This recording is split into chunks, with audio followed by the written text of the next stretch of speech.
शनिवार को सुबह से दोपहर तक बादलों के कारण धूप से राहत मिली। इसके बाद बारिश शुरू हो गई। सुबह आसमान में बादल छाए रहे, जिससे दिन के अधिकतम तापमान में बढ़ोतरी दर्ज की गई है। हालांकि दोपहर बाद बारिश ने लोगों को उमस से राहत दी है। मौसम विभाग के अनुसार अगले 1-2 दिन तक ऐसा मौसम रहने का अनुमान है। हालांकि अधिकतम तापमान 33 डिग्री सेल्सियस से ऊपर बना हुआ है। वहीं रात का न्यूनतम तापमान 22 से 23 डिग्री सेल्सियस के बीच रहने से ठंड का असर महसूस नहीं हो रहा है। शुक्रवार को अधिकतम तापमान 33.8 डिग्री और न्यूनतम तापमान 22.4 डिग्री सेल्सियस दर्ज किया गया था। शासकीय जीवाजी वैधशाला के अधीक्षक डॉक्टर आर गुप्ता ने बताया कि अरब सागर में तूफान के कारण बनी नमी से बादल छाए हुए हैं। इसी वजह से अधिकतम तापमान में वृद्धि हुई है। डॉक्टर गुप्ता के अनुसार अगले 2 दिनों तक मौसम ऐसा ही बना रहेगा। बादलों के कारण कई बूंदाबांदी भी हो सकती है। मौसम साफ होने पर तापमान में गिरावट आएगी। इस बार नवंबर के दूसरे सप्ताह से ठंड का दौर शुरू होने का अनुमान है।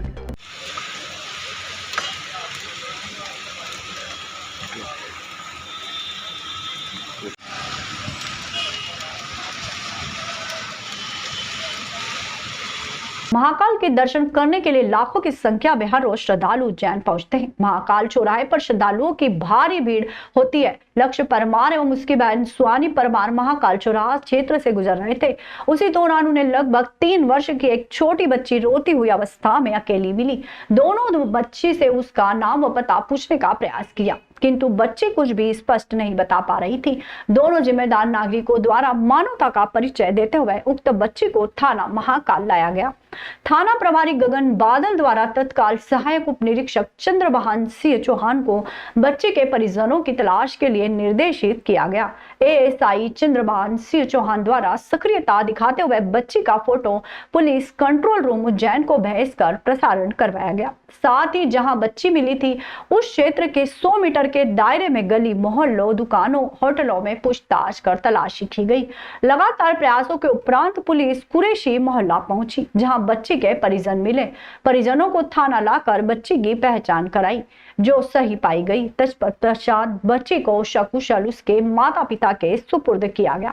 बच्ची के माता पिता ने थाना महाकाल पुलिस एवं एएसआई चंद्रभान सिंह चौहान के प्रति आभार व्यक्त करते हुए पुलिस का धन्यवाद किया। थाना महाकाल पुलिस का सराहनीय कार्य न केवल मानवीय संवेदना का उदाहरण है, बल्कि ये दर्शाता है कि मध्य प्रदेश पुलिस समाज की सुरक्षा, सहायता और सेवा के लिए सदैव तत्पर है।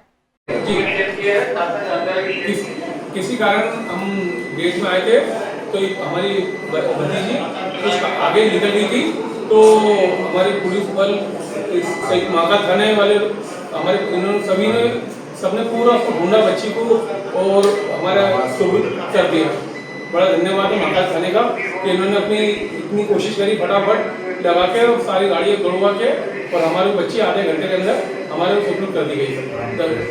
पूरे स्टाफ का धन्यवाद करते सर का भी, और सर ने बिल्कुल इतनी कोशिश करी कि जी जान लगा दी। 1 घंटे के अंदर सारा बच्चों के हाथ में रख दिया। चलिए फोटो भी ठीक है बेटा, बाय बाय। सिंहस्थ मेला अधिकारी आशीष सिंह की अध्यक्षता में सिंहस्थ मेला कार्यालय के सभागृह में पर्यवेक्षण समिति की 6वीं बैठक में अनुशंसा के लिए प्रस्तुत करने सिंहस्थ 2028 के नवीन प्रस्तावित कार्यों पर चर्चा कर पर्यवेक्षण समिति ने समक्ष प्रस्तुत करने के लिए कार्यों की अनुशंसा की गई। बैठक में कलेक्टर रोशन कुमार सिंह, नगर निगम आयुक्त अभिलाष मिश्रा, जिला panchayat CEO Shreyansh Kumat, UDS CEO Sandeep Soni, smart city CEO Sandeep Shiva, joint collector Sandeep Singh और सभी संबंधित विभागों के अधिकारी उपस्थित रहे।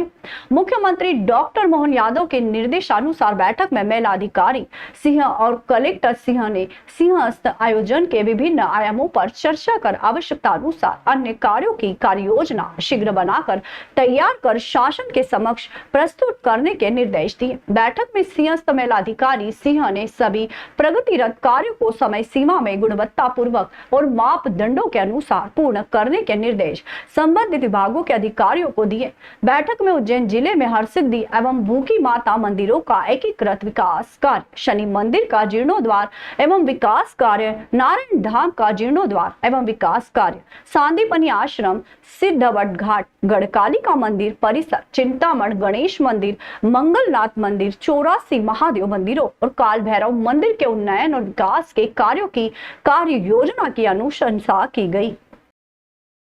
दीपावली की परंपरा को आगे बढ़ाते हुए उज्जैन के चार धाम मंदिर स्थित आश्रम में गोवर्धन पूजा के साथ भव्य अन्नकूट महोत्सव का आयोजन किया गया।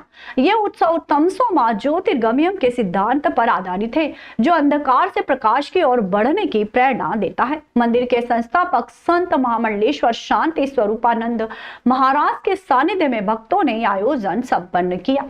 महाराज ने गोवर्धन पूजा के महत्व को बताते हुए कहा कि भगवान श्री कृष्ण ये परंपरा इसलिए शुरू की थी ताकि हम परोक्ष नहीं बल्कि प्रत्यक्ष उपयोगी प्रकृति जैसे गोवर्धन पर्वत गोधन की पूजा करें। ये त्योहार समरसता और एकजुटता का प्रतीक है। भगवान ने स्वयं पूजन के बाद सभी को भोग खिलाया, दर्शाता है कि उत्सव कोई भेदभाव नहीं रखता। चार धाम मंदिर में अन्नकूट बनाकर भगवान को भोग लगाया गया। सबने मिलकर देश में एकजुटता, समरसता और सबके मंगल की कामना की। यह उत्सव गो सेवा और प्रकृति के प्रति आभार व्यक्त करने का महान अवसर है। महामंडलेश्वर भागवत नंद बापू, अनिल जैन कालूहेड़ा, विधायक पूर्व मंत्री पारस जैन, वरिष्ठ नेता मनोहर बैरागी, सत्यनारायण जायसवाल, डॉक्टर पुरुषोत्तम व्यास, सुरेश आहूजा, राकेश अग्रवाल, राम लखन शर्मा सहित बड़ी संख्या में श्रद्धालु अनुपस्थित थे। कार्यक्रम का संचालन चार धाम मंदिर की दृष्टि अशोक प्रजापति ने किया। आभार कमलेश पंचोली ने व्यक्त किया। लंका, रावण की लंका जो पार्वती जी का ही महल था, वही नाथ ने समझाया। पार्वती ने कहा, दुष्ट मेरा घर ले जा रहा, मेरी सारी जिंदगी की मेहनत थी, बाबा ने बड़ी मुश्किल से बनाया, तेरी इस महल को तो मैं ही चलाऊंगी। इसलिए हनुमान जी की जो पूछ है तो कहते हैं भगवान भोलेनाथ, देवी ने तो पहले ही कहा था संसार में सब चीज स्वप्न है, कोई अपनी नहीं है। मालिक की मर्जी के बिना तो अपना बिना मिलता है।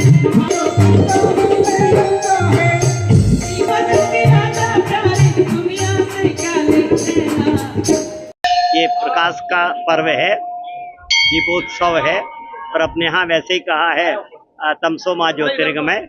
हम सब लोग अंधकार की ओर नहीं बढ़ते हैं, प्रकाश की ओर बढ़ते हैं। प्रकाश जीवन को सुख देने वाला है, प्रकाश ही जीवन में अज्ञान के अंधकार को मिटाने वाला है। इसलिए हम प्रकाश की आराधना करते हैं, प्रकाश को पूजते हैं और प्रकाश का उत्सव मनाते हैं। उसी परंपरा में अब जब दीपावली होती है तो उसके बाद गोवर्धन पूजा होती है। भगवान श्री कृष्ण ने ऐसा कहते हुए कि हम परोक्ष देव की नहीं अपरोक्ष देव की पूजा करेंगे। परोक्ष हमने कहाँ देखा है, कौन है भगवान, कौन है इंद्र, हमने देखा ही नहीं है। इसलिए हमने जिससे जो हमारे लिए उपयोगी हैं वो पहाड़ है, गोवर्धन है, वो झरने हैं, वो पानी है, वो वृक्ष है और वो प्रकृति है, हम उसकी पूजा करें। वो हमारा पालन करती है, हमारा जीवन है। तो इसलिए भगवान ने एक परंपरा तोड़ करके गोवर्धन की पूजा करवाई और वही गोवर्धन की पूजा की परंपरा आज भी बनी हुई है। और मुझे ऐसा लगता है कि यह परंपरा सबको मिलजुल करके मनाने की परंपरा है, सनातनियों को एक करने की परंपरा है, समरसता की परंपरा है। ना कोई ऊंचा है ना कोई नीचा है, ये दिखाता है गोवर्धन पूजा में कि सब मिलजुल करके आओ। भगवान ने स्वयं भी कहा था पूजन के बाद कि सबको खिलाओ, बूढ़ों को खिलाओ, जवानों को खिलाओ, सपच को खिलाओ, चांडाल को खिलाओ, कुत्तों को खिलाओ, गाय को खिलाओ, वो कोई भूखा ना जाए, यहाँ से सबको खिलाओ। तो इसका मतलब है ये तो समरसता होगी।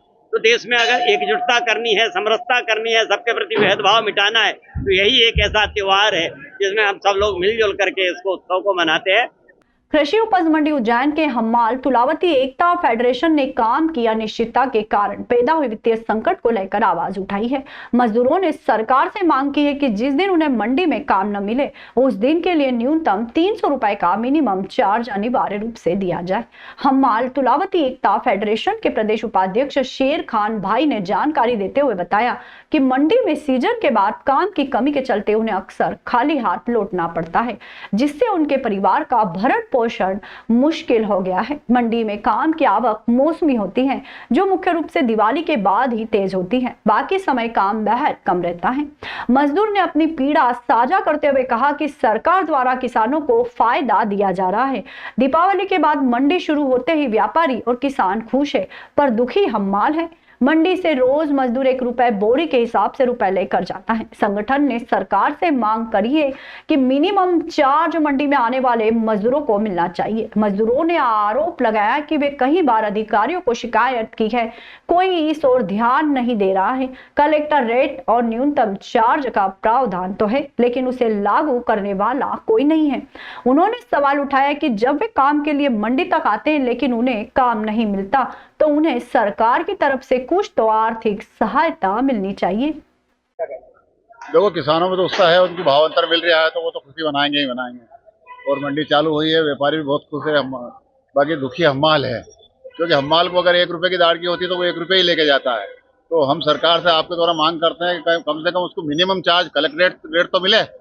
जिसके काम नहीं, कम से कम उसको 300 रुपए तो लेके जाए घरों। तो सरकार से मांग करते हैं 300 रुपए उसको व्यापारी से दिलवाया जाए जिसके काम नहीं है। सदगुरु माता सुदीक्षा जी महाराज एवं निरंकारी राजपिता रमीत जी की पावन छत्र छाया में 78वां वार्षिक निरंकारी संत समागम 31 अक्टूबर से 3 नवंबर तक हरियाणा के समालखा स्थित संत निरंकारी आध्यात्मिक स्थल पर अद्भुत दिव्यता और भव्यता के साथ आयोजित होने जा रहा है। आत्मीयता के इस उत्सव में देश विदेश से असंख्य श्रद्धालु भाग लेकर आनंद का अनुभव प्राप्त करेंगे। वहीं ब्रज के हजारों भक्त भी समलखा जाएंगे। उज्जैन के मीडिया सहायक विनोद गज्जर ने बताया कि संत समागम केवल एक धार्मिक या वार्षिक आयोजन नहीं है, अपितु ज्ञान, प्रेम और भक्ति का ऐसा पावन संगम है जो ब्रह्मा ज्ञान द्वारा आत्मा को परमात्मा से जोड़ने का सशक्त माध्यम बनाता है। ये श्रद्धालु न केवल आध्यात्मिक जागृति पाते हैं, बल्कि मानवता, विश्व बंधुत्व और आपसी सौहार्द की भावनाओं को भी आत्मसात करते हैं। यह आयोजन आत्म मंथन की वह दिव्य भूमि है जहां प्रत्येक साधक अपने अंतर मन में झांकने, आत्मचिंतन करने और आत्मिक चेतना को जागृत करने की प्रेरणा प्राप्त करता है। मथुरा के भक्तों के साथ देश भर के हजारों श्रद्धालु जन अपने अपने क्षेत्रों से आकर श्रद्धा, समर्पण, तन्मयता और समर्पण भाव के साथ दिन रात समागम की तैयारियों में अपनी सेवाएं दे रहे थे, जिसके परिणाम स्वरूप निरंकारी आध्यात्मिक स्थल धरती पर स्वर्गमय अनुभूति का एहसास करा रहा है। वहीं उज्जैन मुखी त्रिलोक बैलानी ने विचार व्यक्त करते हुए बताया कि निरंकारी भीषण का उपदेश मानव से मानव का प्रेम हो, निंदा नफरत की दीवारें खत्म हो, हर एक मानव में ईश्वर का अंश देखा जाए, यही निरंकारी मिशन का उद्देश्य है। एवं इस मिशन में सदगुरु द्वारा पार ब्रह्मा परमात्मा की जानकारी प्राप्त करते हुए सदगुरु की सिखलाई को धारण करते हुए अपनी भक्ति द्वारा किस तरह से सरल सहज जीवन अपनाते हुए अपने जीवन में खुशियां प्राप्त करते हुए जन्म मरण से मुक्ति मार्ग प्राप्त किया जा सकता है। संत समागम का संपूर्ण आयोजन सदगुरु माता जी की दिव्य प्रेरणा और आशीर्वाद से संचालित हो रहा है। सदगुरु की यही मंगल कामना रहती है कि हर श्रद्धालु इस समागम में प्रेम, सम्मान, समुचित सुविधा का अनुभव करते हुए आध्यात्मिक रूप से परिपूर्ण हो। संत निरंकारी मंडल के सचिव जोगिंदर सुखीजा के अनुसार एक समय पर जो स्थल केवल एक सामान्य मैदान था, वह अब संतों की कर्मठ सेवा भावना के कारण एक भव्य शामियानों की सुंदर नगरी में परिवर्तित हो चुका है। यह दिव्य वातावरण प्रत्येक आगंतुक को अपनी ओर आकर्षित करता है। इस पावन संत समागम में हर सज्जन, महात्मा एवं श्रद्धालु भक्त का सादर आमंत्रण है। आइए इस आत्मिक मिलन और भक्ति के महासंगम का हिस्सा बने, सदगुरु के दिव्य दर्शन करें, उनके अमृतमय प्रवचनों का लाभ प्राप्त करें और आत्मा को परमात्मा से जोड़ने की इस अनुपम यात्रा में सहभागी बनकर जीवन को धन्य करें। निसंदेह संत समागम केवल एक आयोजन नहीं, बल्कि आत्म मंथन, आत्मबोध और आंतरिक शुद्धि का अवसर है।